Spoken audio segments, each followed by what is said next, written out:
We took the new transit line to downtown Chicago and walked all around.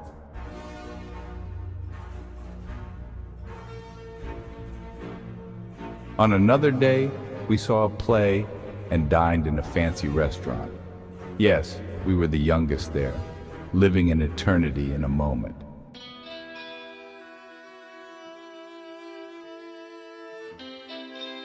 Another time, we took a big train all the way out, as far as we could go, towards Aurora, probably.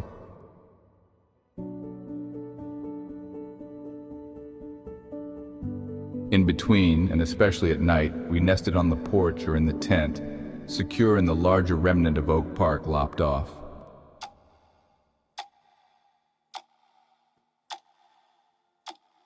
Life's dim shadows had fled at our every Midas touch.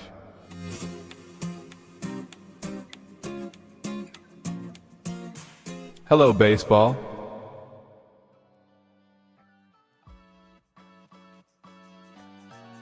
The next game night had arrived at Maple Park, our home field, and I was pitching.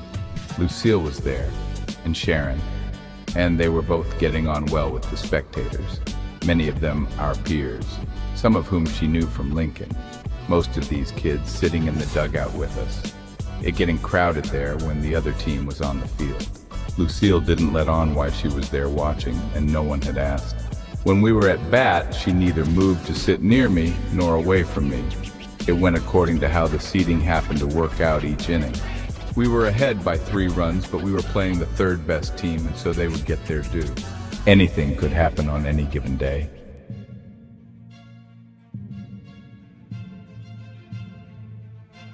They were now up in the top of the last inning. Sure, we would have the last at-bats, but we didn't want to fall behind and then have to depend on that. We needed 2 more outs. However, they had men on second and third, one from an error and one from a hit.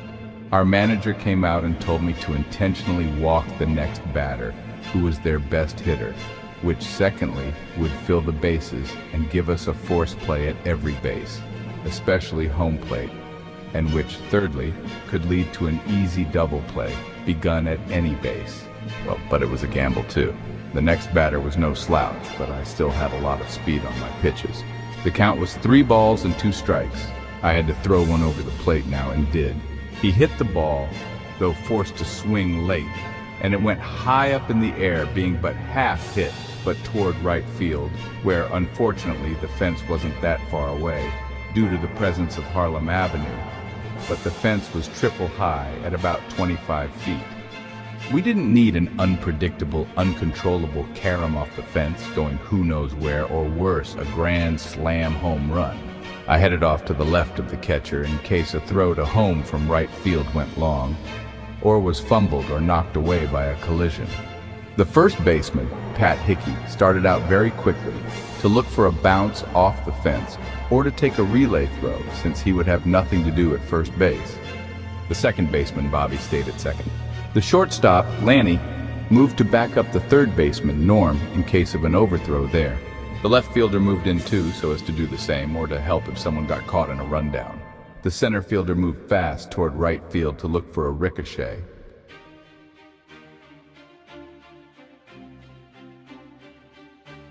It was a really lazy fly ball, but deep, and darned if Dennis Hickey didn't climb up the fence for a few feet, stick up his glove up and catch the ball, which threw him off balance. He then fell to the ground hard and held on to the ball but didn't get up.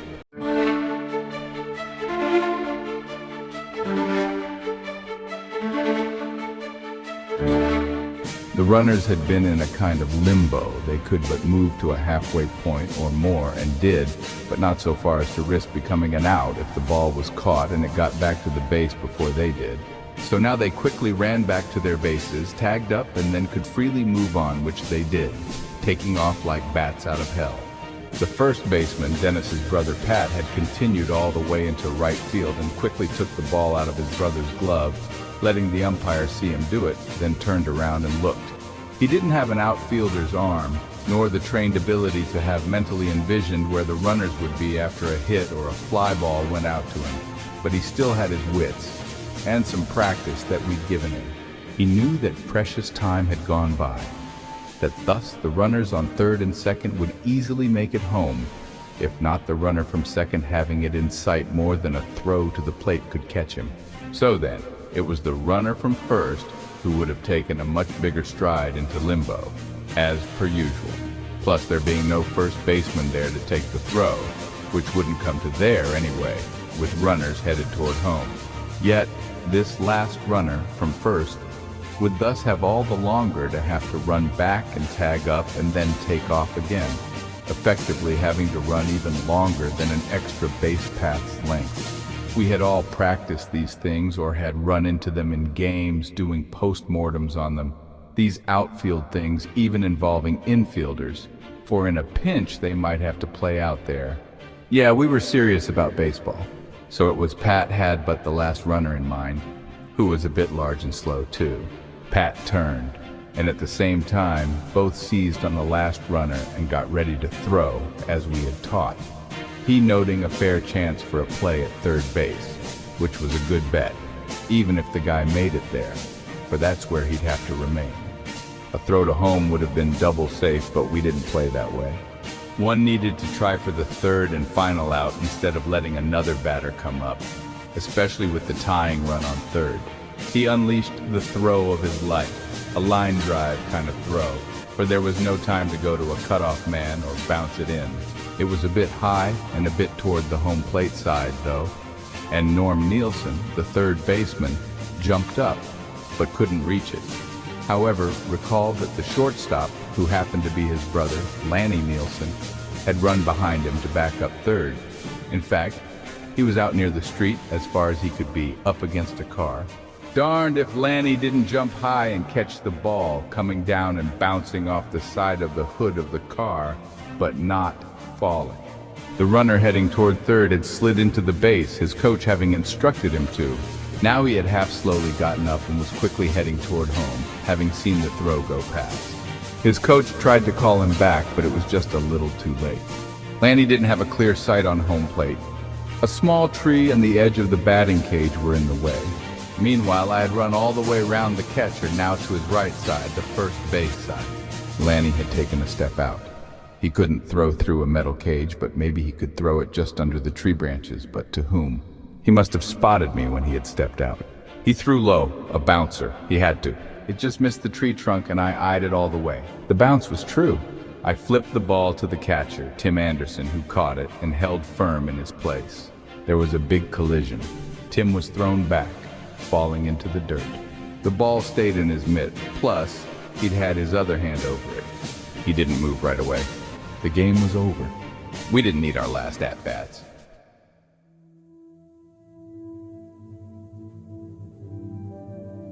Jeff Anderson, our center fielder, when not pitching, had run all the way in now to check on his brother, who soon stirred and then even got up on his feet. Dennis was still down out in right field. We all grew quiet and started out there. Dennis moved a bit, with Pat still checking him over. Dennis began to stand up and did, looking a bit foggy.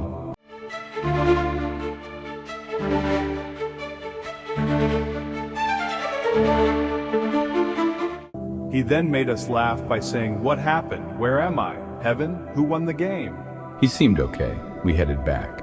The other team applauded Dennis, then even came and walked back with us most of the way, even past their own dugout. Lanny came limping over, his brother Norm helping him. There was a lot of excited talk for a long time, such as about playing on crutches, then most of them melted away toward home or said they were going to McDonald's. Pat and Sharon walked home with Dennis in the middle, they keeping an eye on him. Tim and Jeff followed just behind. Our manager, Lanny's and Norm's father, drove them straight home so they could check out Lanny. There were but two of us left, one in each dim corner of the dugout. We could barely see each other. In the American nostalgic 1950s, I walked over. "Hello, sweetheart." What an ending, Lucille remarked. Many games have a lot of action, and sometimes even miracles on top of miracles, but never anything quite like this, with 3 players getting knocked around on the same play.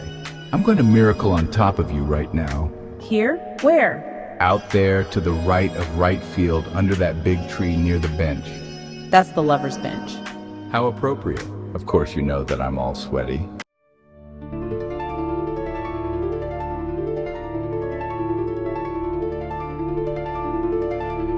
Good. Do we have another one of those things? I brought one. And our clothes will form the blanket, right? Yes, and it will be wonderful. You're the boss. We had almost 15 days of summer left.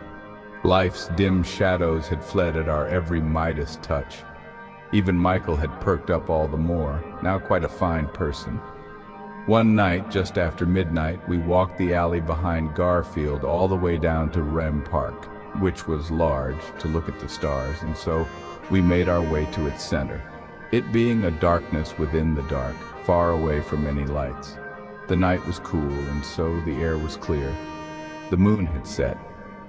We laid a thin blanket next to a small bush and put out a bottle of water, allowing some minutes for our eyes to get even more used to the dark. Lots of stars.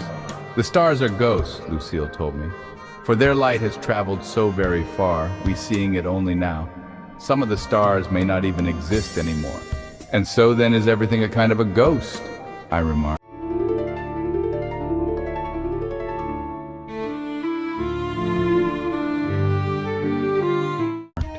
But the stars are more so.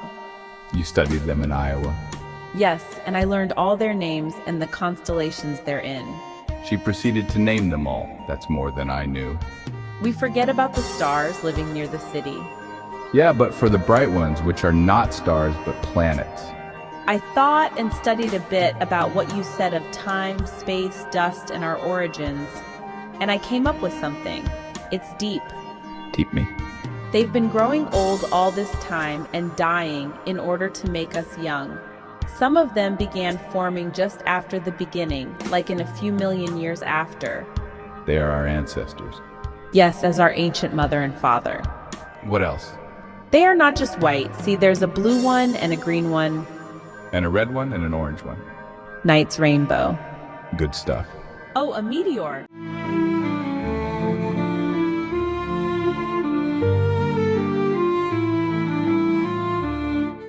We waited breathlessly. And another, I noted. There were no more. She turned to half lay on my chest for a while, and then focused intently through the bush. So I looked too.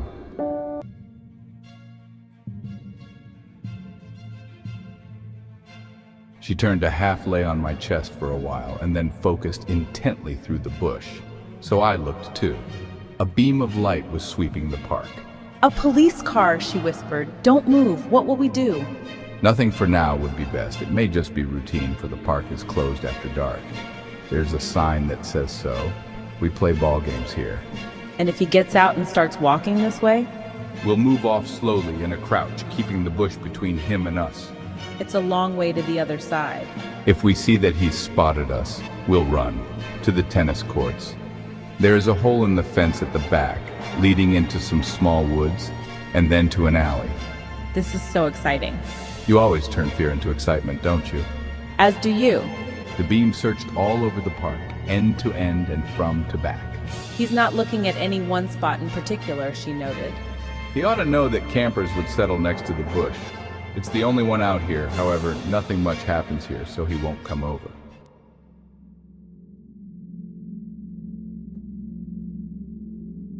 The light soon went off and we could see his car pull away.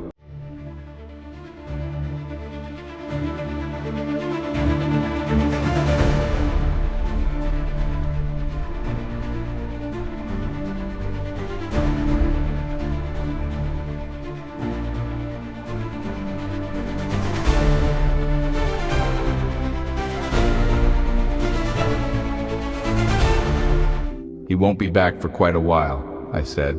I can feel my heart beating. Mine too. Let's wait for them to calm. We stayed still. The wandering airs caressed us, the stars kissed us, and the music of the spheres played their rhythms to us. She sat up. Time to make hay. Where the sun don't shine.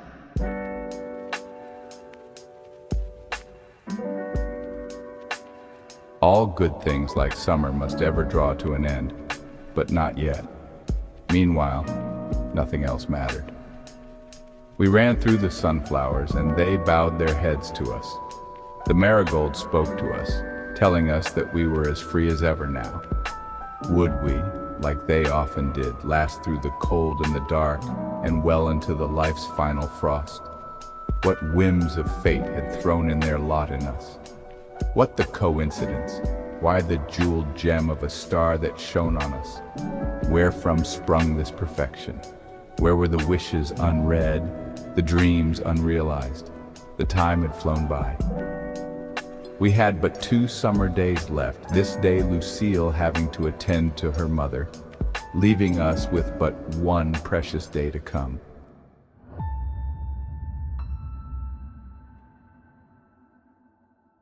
We won the championship game without Lucille being able to be there. Well, we had won last year too, and probably would the next. We just had a luckily constituted team, but we'd also played together a lot for many years. I was resting on the sofa when there came a banging on my front door. My dog went crazy and I quieted him down and then went out. It was Michael, huffing, puffing, and breathless.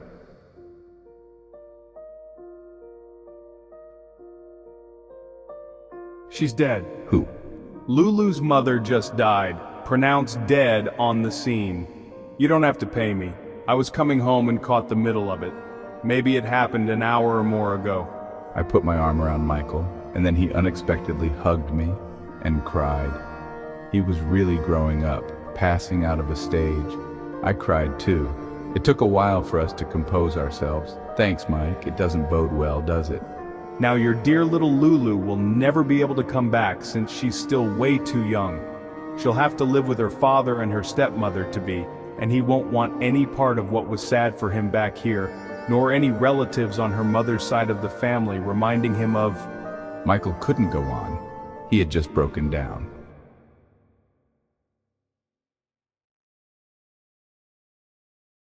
After a time, I told him, "You care about us, don't you, Michael?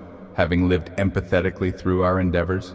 Yeah, Pat, I was rooting for you too. Me, well, I've always been behind the 8 ball until recently.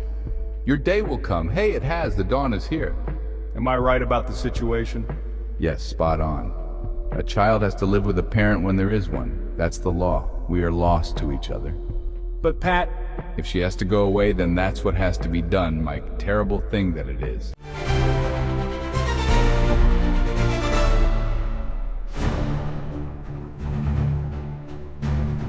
She could run away from home. And then be caught eventually, ending up in a juvenile home or school, ruining her life, her chances for a career. We are all children yet, Pat, I guess. I'm so sorry that I was mean to little Lulu at school. There are stages that we pass through, Mike. Sometimes they take us over for a while. We are the great sum of all the fears and hopes that made our mixture, good or bad, over eons of wiles, ever versus the strife. I'm gonna read and learn things like, you know. Right on, Michael, my friend. Right on, I'll walk back with you.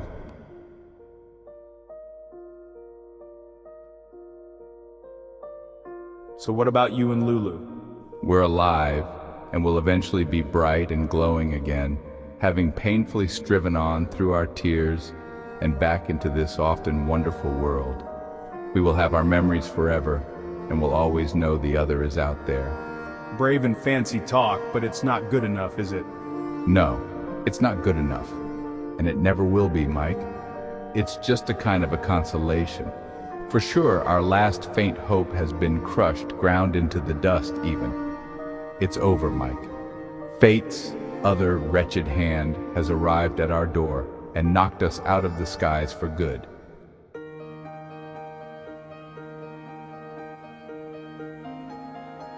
Life goes on? Yes, someday I hope, and though no greater sadness has ever come to my step, life must and will stumble on. And then will someday rear back up into its sure but rare glory, triumph, and gladness. It will take some time. I have been to the highest heights, and so now the fall must thus be the greatest plunge. It hasn't all hit me yet. I'm just trying to think while I still can. She will wait for you and you for her, like in a fairy tale.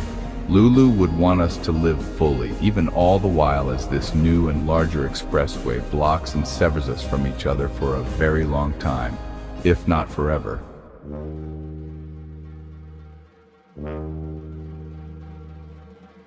We soon came upon the scene. Lucille's aunt and some of the tenants were still gathered round. The coroner had come and gone. Michael and I walked in. The place was indeed a mess. Lucille was in a heap on the sofa. She sprung up and took me outside. "Later, Michael," I called. We walked and walked 5 blocks all the way to Maple Park, alone with our thoughts, and then sat on the lover's bench. Here we are. She began. "This is our second last day. I called my father. He's coming the day after tomorrow. My aunt is holding the wake the following day. My father and I won't be there, for school is going to start. There's no way out. It's a one-way dead-end street, Rick.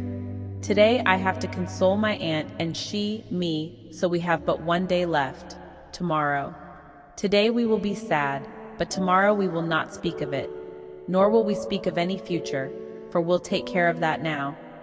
Tomorrow is to be just one of our regular days, as if we had not a care in the world. May I ask this of you?" "I'm ready." What we already expected has now been cast in stone, a bit soon, yes, but here it is. I really have to live with my father. I told him on the phone that a boy liked me, and he said that we were much too young, which I suppose we are as far as the world goes, and that I have to look forward, because I probably won't be coming back to live with my aunt or any such thing. Plus, all boys are out, done, finished. As I thought but didn't want to think. We really pulled a fast one on this old world, didn't we, Rick?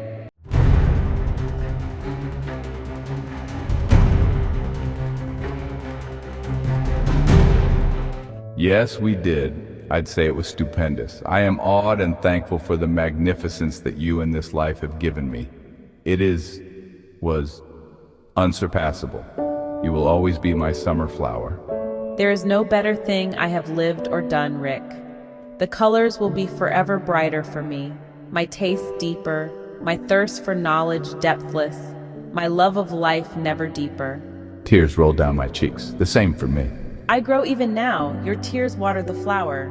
What I have lived with you has taken me to places never dreamed of. First-hand life not obtainable from books. Feelings direct before me and in me that previously I had only faintly echoed at best. It's been more than fine. We will not write and hope and all that jazz, Rick. You must live and love to your greatest capacity, holding nothing back. Remember me, yes, with all your heart and being, but let it not interfere with your life. I command you, I beg of you. You had better be married by the time I am 18 and free in about 5 or 6 years. I wasn't going to get married that young. There's college, then finding a job, and then saving, and then maybe having enough for a small house, and so on. It's way over the rainbow. You know what I mean, Rick. Don't let me hear from Sharon that you are moping around and not going out with anyone, or not being full of life in any way. By your command, but I will need some recovery time. Yeah, perhaps, but plunging right back into life would be the best course. Do I have to? Yes, I am the boss.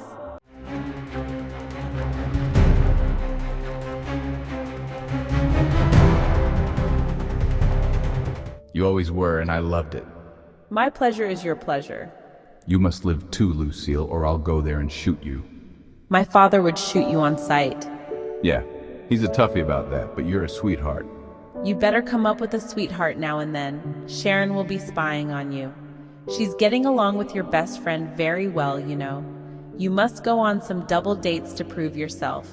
I'm at the mercy of you both.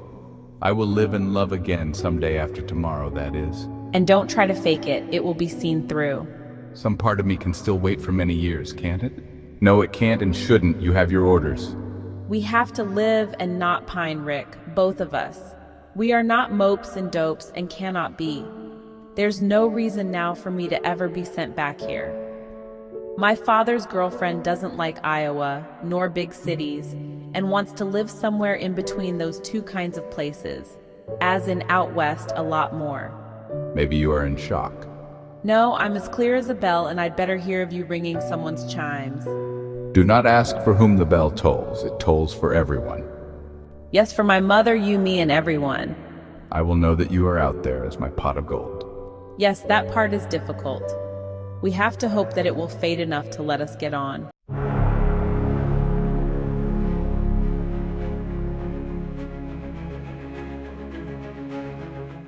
You know that it won't. Yeah, I know. Someday, somewhere, somehow we'll meet again. One never knows, but our youth is against us. Yes, and in that regard, the world has just pulled one on us. Oh, Rick, she teared. I don't know if I can be so brave. It helps that we have to be, which is the only saving grace. This is all but brave talk. Yeah, I know some of it. We'll both fall apart at the seams. Emotions that we've never known will rise and try to drown us. But we will revel in it, meet it, encourage it, stepping forth into the arena of the storm's fury, living it and loving it for what it represents, which is love.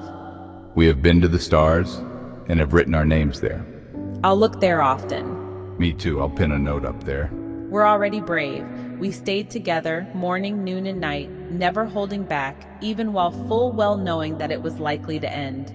Yeah, we lived in the now. And that's what I mean about staying in it and enjoying life. Hope, yes, ever hope, but don't let it take you over. We'd better get back. Yes, I'll drop you at Winona. While I've mentioned you in general, Rick, the real secret is still ours to keep. It's locked within us. See you tomorrow, Lou. Now I'm Lou. Yeah, just for tomorrow. And remember, I want tomorrow to be a regular type day, frozen into my memory forever, normal, just as it is.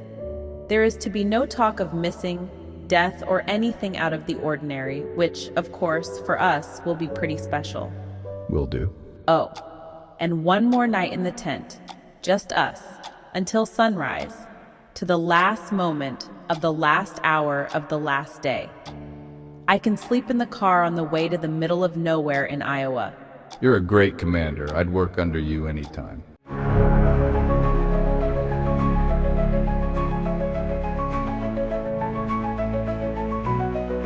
She saluted and marched off toward her home on Home Avenue, where the dark angel of death had just visited, tumbling and shattering our last tottering pyramid of hope into fragments. Mike was still there. Lulu gave him a hug. He'd been forgiven. He'd just run back to tell me this. The next day and night were ours to know, with none of it to ever be told. The final events etched into time's grand clock that moves the universe along, bit by bit, through all the infinite but small parentheses that make up eternity. I couldn't be there when she was going to be picked up by her father, lest her father obtain an inkling of our seriousness. But several days later, I went over to our favorite expressway viewing point. I wrote a note, put it in an envelope, and taped it under the new, wider railing where it couldn't be seen but by perhaps a toddler who wouldn't be able to reach it. It read, "Lou, when we grow old and have some pains and creaks, we'll still remember we lived a lifetime in a few weeks."